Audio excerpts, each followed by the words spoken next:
Good morning. Welcome to my video class. Today we are discussing the chapter Current Electricity. So this is the third chapter in your plus 2 textbook. So in the first chapter there we have studied the nature and the properties of electric charges that's in rest.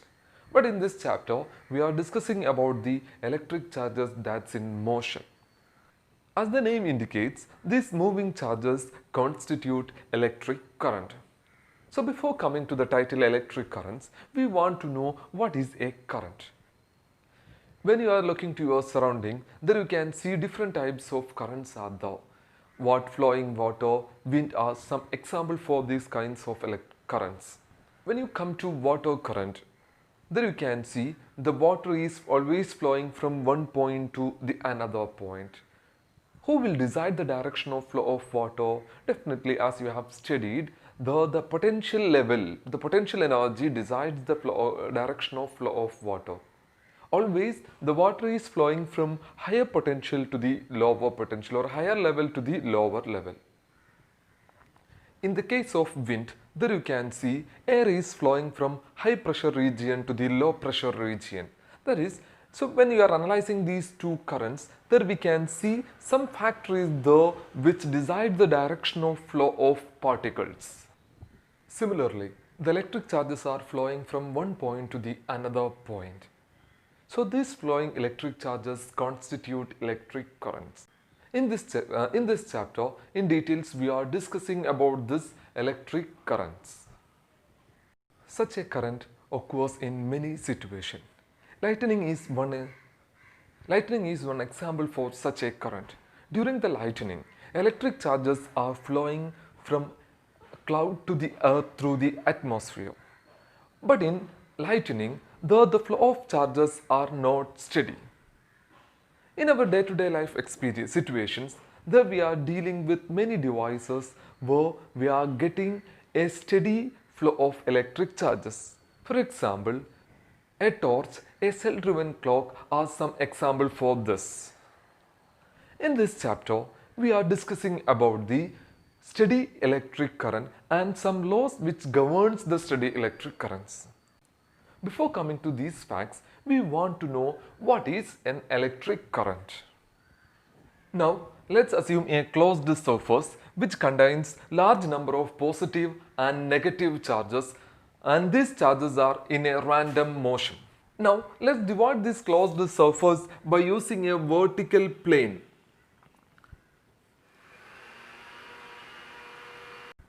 Now, just divide this closed space by using a vertical surface through which the electric charges cannot move. Now, here I am making a small window at the center of this vertical plane. Now, the electric charges can move through this window in the forward and backward direction. Now, let's consider Q plus F is the positive charges flowing in the forward direction, that is left to right, and the positive charges flowing in the backward direction can be taken as Q plus B. Q plus B means positive charges flowing in the backward direction. So from right to left. If so, we can say the net positive charges flowing in the forward direction can be written as Q plus F minus Q plus B. It can be taken as Q plus. Now, the negative charges flowing in the forward direction can be taken as Q minus F, and the negative charges flowing in the backward direction can be taken as Q minus B. If so, the net negative charges flowing in the forward direction Q minus is equal to Q minus F minus Q minus B. Then the net amount of charge flowing across the area in the forward direction in the time interval t can be written as Q is equal to Q plus minus Q minus. If so, the quotient Q by T can be defined as the electric current, and that can be written as steady current I is equal to Q by T. Now, the electric current is not always steady, and hence more generally we are considering the instantaneous value of electric current. So how can we define the instantaneous value of electric current? Assume if delta Q be the very small charge it is flowing through a conductor for a very short time interval delta t. Then we can define the instantaneous value of electric current I of t as I of t is equal to limit delta t tends to 0 delta Q by delta t. So more generally we are using this expression for electric current because in most of the situation the electric current is not steady. Now the SI unit of electric current is ampere. When an electric field is applied on an electric charge, what happens? Definitely the electric charge experiences some force. Due to this force, it will start to move and contribute electric current. However, in atoms or molecules, though the negatively charged electrons and the positively charged nucleus are very strongly bound together, and the electrons are not free to move even if we applied an electric field. But there are some other materials like metals, there are some free electrons are there, and even when we apply an electric field on it, these free electrons will experience a force, and due to that force these free electrons will move and contribute an electric current. These kind of materials are named as conductors. So what is the property of a conductor? In the conductor, there you can see some free electrons are there. Even if we apply an electric field on it, these electrons will experience a force and they will start to move, or that electron will start to move and it will contribute electric current. So that is the peculiar property of conductors. So in this topic, we are discussing the electric current in conductors.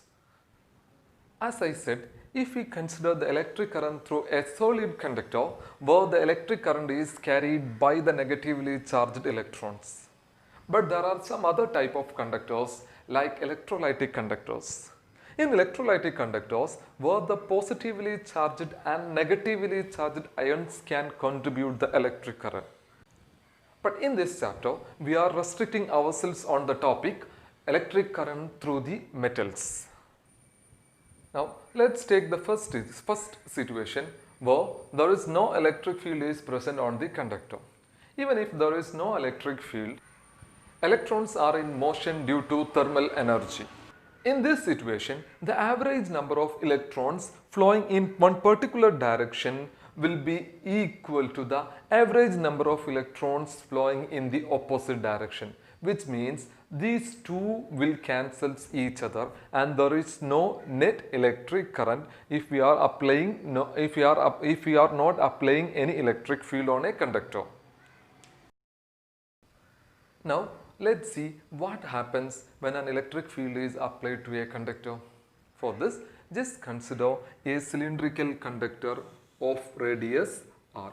So this is the cylindrical conductor and the radius of the cylindrical conductor is r.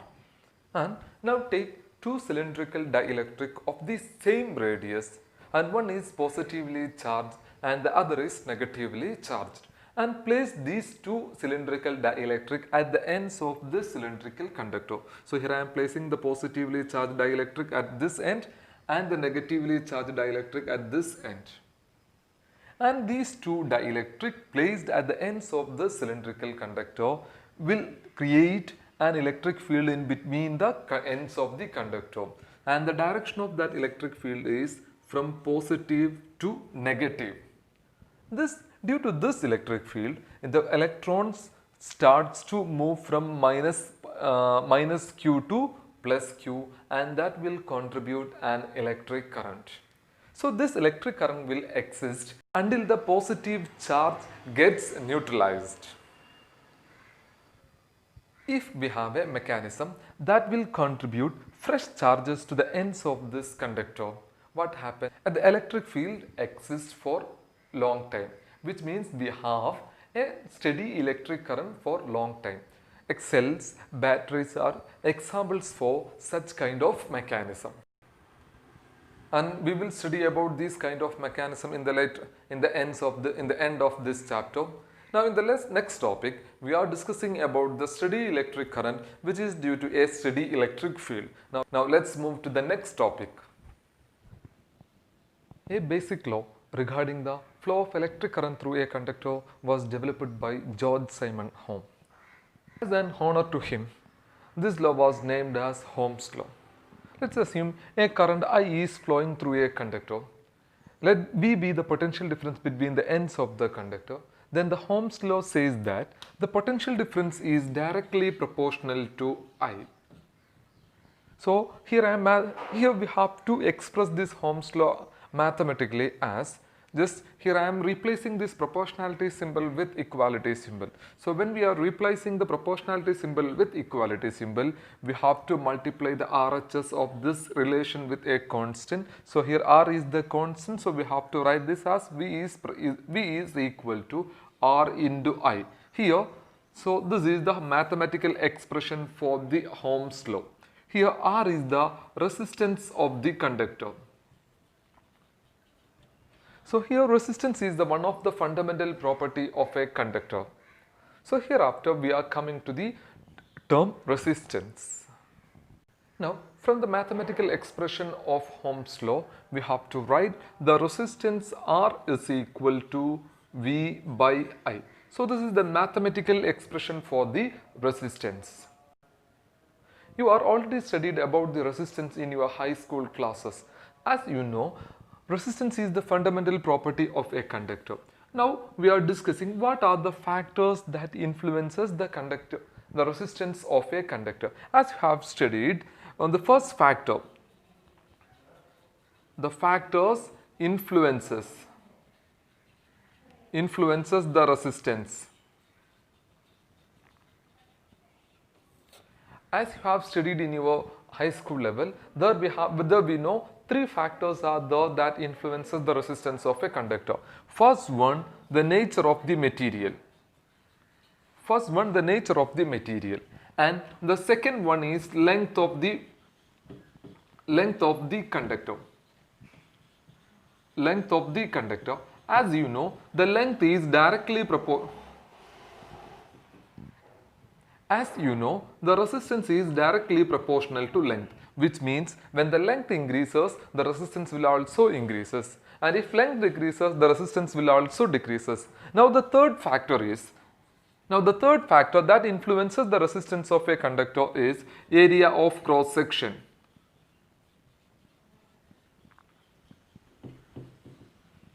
Area of cross section. So here the resistance is inversely proportional to the area of cross section, which means when the area of cross section increases, the resistance will decreases, and vice versa. So these are the three factors that influences the resistance of a conductor. Now we have the resistance is directly proportional to length and the resistance is inversely proportional to the area of cross section. If we combine these two relations, we have to rewrite this as resistance is proportional to length by area. So here I am rewriting this relation as an equation. So as we said in the earlier section, when we are replacing this proportionality symbol with equality symbol, we have to multiply the RHS of this equation with a constant. So here I am multiplying the RHS of this equation with the constant rho. Thus we have to write this as R is equal to rho into L by A. Here rho is one of the peculiar property of the conductor named as resistivity.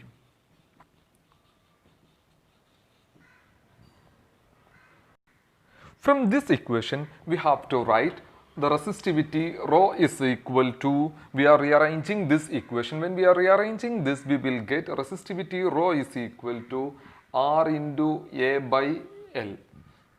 So this is the mathematical expression for the resistivity of a conductor. So this equation says that the constant of proportionality rho, the resistivity, does not depend on the dimension of the conductor. It only depends on the nature of the materials, which means this is one of the fundamental property of a conductor. Now we have R is equal to rho into L by A.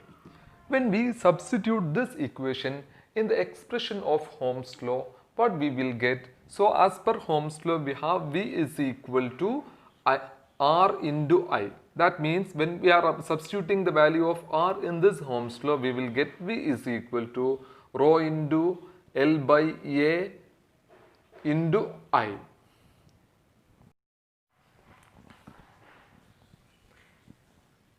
Here I am introducing a new term, that is current density. What is current density? As the name indicates, current density is the current per unit area. So we have to write current density is equal to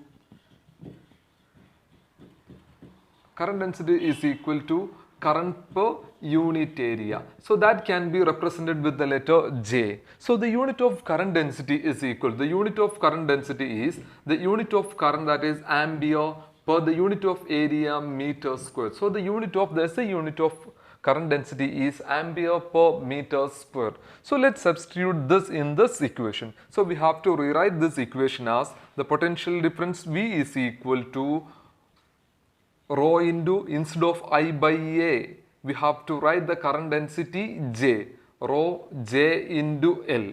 So now we have the potential difference. Now we have to rewrite the Ohm's law as V is equal to rho into J into L. Here rho is the resistivity and J is the current density and L is the length of the conductor. If E is the electric field through the conductor of length L, then the potential difference between the ends of the conductor V can be written as V is equal to E into L. Then the above equation can be written as EL is equal to rho into J into L. Here the L and L will be cancelled, so we have E is equal to rho into J. From this we can write the current density J is equal to E by rho applied, and rho is the resistivity of the material. So here I am introducing another new term, that is conductivity. So what is meant by the conductivity? Conductivity is the ability of a conductor to pass the electric current through it. So here the conductivity that can be represented with the letter sigma. So we have to write sigma is equal to 1 by rho. Is the just reciprocal of the resistivity. That means it is just opposite to the resistivity. So we have to write the conductivity sigma is equal to 1 by rho. So when we are replacing this, when we are applying this into this equation, we have to write the current density J is equal to sigma E. That means the current density J is equal to conductivity into electric field applied in between the conductor. So today, here I am stopping this video class. So in the next video class, we will discuss the further topics regarding this chapter. Thank you.